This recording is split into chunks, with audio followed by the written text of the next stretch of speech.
বাংলাদেশের ওই টেলিভিশনে টক শো কাঁপানো এই যে ফুয়াদ, সে আবার নাকি ব্যারিস্টারিও পাশ করছে। তো নিজেকে পরিচয় দেয় ব্যারিস্টার ফুয়াদ বলে, আর কিছু পাবলিক আছে আবার তাকে আদর করে বলে যে টাকলা ফুয়াদ। টাকলা ফুয়াদ কী কারণে বলো, যে মাথায় যে টাক, তাই না? তো এইটা আমার কাছে মনে হয় যে ঠিক না, কারণ মাথায় যে টাক, চুল পড়ে গেছে, এটা তো অনেকেরই পড়ে, এখন তো আরও পড়ে গেছে, এটার জন্য তো আর তাকে দায়বদ্ধ করা যায় না, তাই না? তো দেখলাম সে হঠাৎ করে আবারও ভারতের বিরুদ্ধে ভয়ঙ্কর রকম বিষোদ্গার শুরু করে দিয়েছে, এবং এই 12 তারিখ ইলেকশনের পরেই। তো এখন বুঝছি না হঠাৎ করে তার ভারত বিরোধী মানে উগ্র কথাবার্তা এইগুলো বলে সে আসলে কী অর্জন করতে চাচ্ছে। সে কি বুঝতে পারছে না যে বাংলাদেশের পট পরিবর্তন হয়ে গেছে? তো তার কথাটা শোনা যাক। এরা সবাই আর একটা গণ অভ্যুত্থানের জন্য প্রস্তুত আছে। দিল্লির গোলামি মেনে নেওয়া হবে না। এই যে পুরনো ওই একই ঢোল বাজিয়ে যাচ্ছ যে ভারতের গোলামি বাংলাদেশের মানুষ সহ্য করবে না। অবশ্যই বাংলাদেশের মানুষ কখনোই অন্য কোনো দেশের গোলামি সহ্য করবে না, সেখানে ভারত তো প্রশ্নই ওঠে না। কিন্তু প্রশ্ন হচ্ছে, ভারতের গোলামি কি বাংলাদেশ আদৌ কোনো দিন করছে? এই যে মিথ্যা প্রোপাগান্ডা কথাগুলো বছরের পর বছর, বিষয়টা কি? বিষয়টা হলো, এই লোকটা প্রচণ্ড রকমভাবে হলো হিন্দু বিদ্বেষী, বুঝছেন? এখন ডিরেক্টলি তো সেটা বলতে পারে না, তাহলে তো হয়ে যায় রেসিজম। এই জন্যে ওই হিন্দুদের সে ঘৃণা করে, এইটা না বলে ভারতকে ঘৃণা করে, এবং এটারই ভিন্ন অঙ্গ বা ভিন্ন রূপে এসে বর্ণনা করছে কি ভারতের গোলামি। বেসিক্যালি এ হলো প্রচণ্ড রকমভাবে একটা সাম্প্রদায়িক মনোভাবাপন্ন লোক এবং প্রচণ্ড উগ্রবাদী। সে তার ধর্মীয় কারণে, ধর্মীয় বিশ্বাসের কারণে হিন্দুদেরকে প্রচণ্ড ঘৃণা করে, কিন্তু ডাইরেক্টলি এটা বললেই হয়। এখানেই সে মুনাফিকিটা করে। আচ্ছা বলেন তো, এই বাংলাদেশের মানুষ, আপনারা যারা সুস্থ স্বাভাবিক আছেন এখনও, আপনাদের ব্রেন এখনও যাদের ড্যামেজ হয় নাই, বলেন তো এই বাংলাদেশ কি ভারতের গোলামি কি কোনো দিন করছে? ভারতের গোলামি যদি করে থাকে তাহলে তো বাংলাদেশে ভারতের ওই যে নোট মানে টাকা, এটাই চলতো, তাই না? এবং তাহলে কি ভারত যাবতীয় সুযোগ সুবিধা বাংলাদেশ থেকে নিত? তো আমরা তো দেখি বাস্তবে তার উল্টো, বাংলাদেশই বরং ভারত থেকে নানা রকম সুযোগ সুবিধা নিয়েছে, তাই না? এই যে ট্রান্সশিপমেন্টের সুবিধা, ভারতের বন্দর ব্যবহার করা, তো ঘটনা তো দেখা যায় উল্টো, বাংলাদেশই বরং ভারতকে উপনিবেশ বানিয়েছিল, তাই না? তা যদি না হয় তাহলে বাংলাদেশ কিভাবে ভারতের বন্দর ব্যবহার করতো বলেন? এবং এখনও এই যে এই ভুটান, নেপাল, সেখানে যে পণ্য বাংলাদেশ থেকে যায়, কি ভারতের ভূমি ব্যবহার করে যায় না? তো বাংলাদেশই তো ভারতকে উপনিবেশ বানিয়েছে, বরং দেখা যাচ্ছে যে ভারতই বাংলাদেশের গোলামি করছে, তাই না? যদিও আজকে থেকে কয়েক মাস আগে ভারত ওই যে ট্রান্সশিপমেন্ট ব্যবস্থা বাতিল করে দিয়েছিল, এবং কেনই বা দিবে না, কারণ অন্তর্বর্তীকালীন সরকার এবং এই ফুয়াদের মতো লোকজন যেভাবে ভারতের প্রতি বিষোদ্গার করতো, 7 সিস্টার্স দখল করবে, চিকেন নেক দখল করবে, তো এত কিছুর পরে ভারত মোটে কিছু বলবে না তা তো হয় না।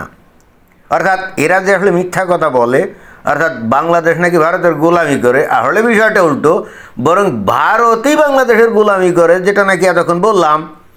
এবং এই জিনিসটা দেশের পাবলিক জানতো না, এবং আমি বারবার একটা কথা বলি, শেখ হাসিনা এই জিনিসগুলো মানুষের কাছে বলতো না, তার প্রোপাগান্ডা মেশিন ওইগুলো প্রচার করতো না, বাংলাদেশের মেইন মিডিয়াগুলো এগুলো প্রচার করতো না, এবং যে কারণে বাংলাদেশের কোনো মানুষ আদৌ জানতোই না যে ভারত বাংলাদেশকে ট্রান্সশিপমেন্ট সুবিধা দিত। কি এগুলো আমরা জানতাম না। তো যখন বাংলাদেশে এই ফুয়াদের মতো লোক, আমার কাছে মনে হয় যে এর ব্রেনটাই নষ্ট হয়ে গেছে। তো এদের মতো লোকজন প্রতি মুহূর্তে ভারতের বিরুদ্ধে বিষোদ্গার করতো। ভারত ঠিক তখন এই ট্রান্সশিপমেন্টটা বন্ধ করে দিয়ে বস্তুত ভারতের গণমানুষকে বুঝালো যে দেখো, তোমাদের দেশে যে উন্মাদ লোকগুলা এই ভারত বিরোধী বার্তা বলে মিথ্যা প্রোপাগান্ডা ছড়িয়ে তোমাদের মাথা যে নষ্ট করে দিচ্ছে, দেখো ভারত তোমাদের কাছ থেকে কোনো কিছুই আশা করে না, তোমাদের দেশের কাছে তার চাওয়া পাওয়ার কিছুই নাই, বরং তোমরাই ভারতকে ব্যবহার করে তোমরা অনেক ব্যবসা বাণিজ্য করো। এই জন্যে ভারত বস্তুত সুন্দর করে ওই ট্রান্সশিপমেন্ট ব্যবস্থা, যেটা নাকি ওই গার্মেন্টস প্রডিউসার্সরা কিছুকাল আগেও ওই যে ভারতের বন্দর ব্যবহার করে ইউরোপীয় বিভিন্ন ডেস্টিনেশনে পণ্য পাঠাতো, নিশ্চয় অনেকের মনে আছে, তাই না? তো ঘটনা যদি এটাই হয়, তাহলে ভারত বাংলাদেশকে ব্যবহার করতো নাকি বাংলাদেশ ভারতকে ব্যবহার করতো? এবং ইন্টারেস্টিং ব্যাপার হচ্ছে এই জিনিসগুলো তো আসলে আমরা জানতাম না। এই জিনিসগুলো যখন প্রকাশ হয়ে গেছে এবং 12 তারিখে ইলেকশন হয়ে গেছে, বিএনপি স্বাধীনতা মুক্তিযুদ্ধের পক্ষে কথা বলে যখন নিরঙ্কুশ সংখ্যাগরিষ্ঠ আসনে জিতে এখন ক্ষমতায় যাওয়ার দ্বার প্রান্তে, এই ব্যারিস্টার ফুয়াদ, এখন আমি জানি না আসলে কী ধরনের ব্যারিস্টার, এই ফুয়াদ এখনও সেই আগের মন মানসিকতা নিয়ে পড়ে আছে। সে বুঝতে পারছে না যে বাংলাদেশের পরিস্থিতি 2 দিন আগে যা ছিল এখন কিন্তু ভিন্ন, এবং তার এই উগ্র কথাবার্তার কারণে যে কোনো মোমেন্টেই হয়তো অনেক কিছু ঘটনা ঘটে যেতে পারে, কি পারে না? তখন কি দৌড় দেওয়া যাবে বলেন? যেমন 5 আগস্টের পরে আওয়ামী লীগের নেতাকর্মীদের উপরে যেমন বিশাল রকম অপারেশন, অত্যাচার, নির্যাতন আমরা দেখছি, তো এগুলো তো মানুষ তাড়িয়ে তাড়িয়ে দেখছে, তাই না? তো এখন তো আবার 12 তারিখে পরিস্থিতি চেঞ্জ হয়ে গেছে, তাই না? আর এখন এই ধরনের এই দেশদ্রোহী এই লোকজন, দেশদ্রোহী কেন? কারণ এই যে ফুয়াদ, এ তো বাংলাদেশের স্বাধীনতায় বিশ্বাস করে না, এ তো 1971 সালে স্বাধীন হয়েছিল দেশ, এটা বিশ্বাস করে না। এবং এটা সে খুব অহংকার করে, কিন্তু এতদিন এই গত 1.5 বছরে আমরা দেখছি বুক ফুলিয়ে সে বলতো, কি বলতো না, তো যে নাকি মুক্তিযুদ্ধকে স্বীকার করে না, স্বাধীনতা যুদ্ধকে স্বীকার করে না, তো তাকে দেশদ্রোহী ছাড়া কী বলা যায়? যাই হোক, এ এখনও স্বপ্ন দেখছে যে এরা ডাক দিলে ওই জুলাই যখন সাধারণ মানুষকে বোকা বানিয়ে অনেকটা, মানে কী বলা যায়, নিজেরা নাটক তৈরি করে নিজেরা গুলি টুলি দিয়ে কিছু লোক ছেলে ফেলে মেরে ফেললে, ওই যে 7.64-এর গুলি টুলি দিয়ে, তাই না?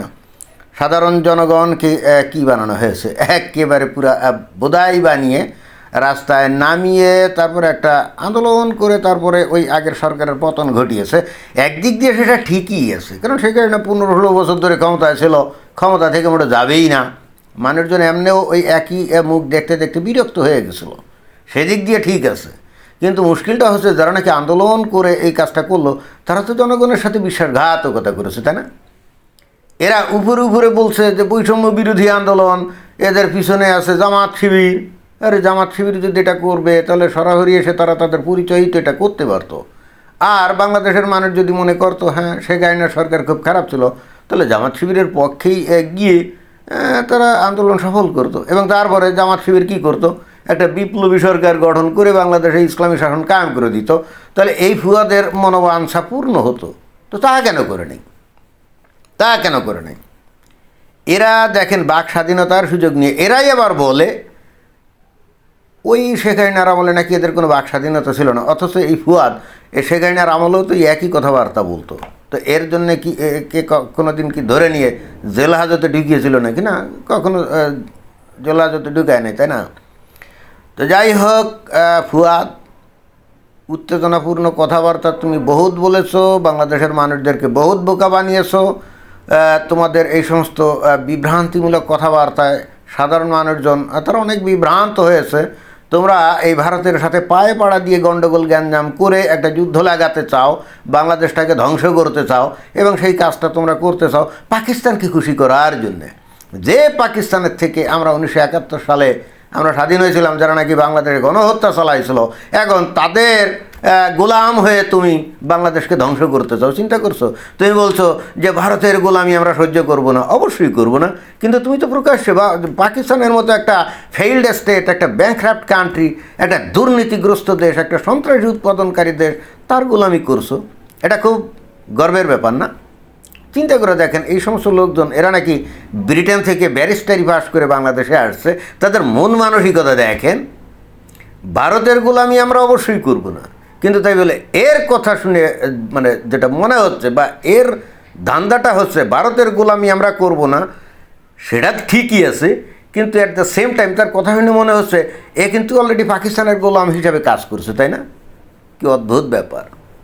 তো ঠিক আছে ফুয়াদ, তুমি পাকিস্তানের গোলামি করো, পাকিস্তানের কাঁধে কাঁধ মিলিয়ে ভারতের বিরুদ্ধে গাজওয়াতুল হিন্দ করার ডাক দাও, এবং দেখো তো বাংলাদেশের কত মানুষ তোমাদের পিছনে যায়।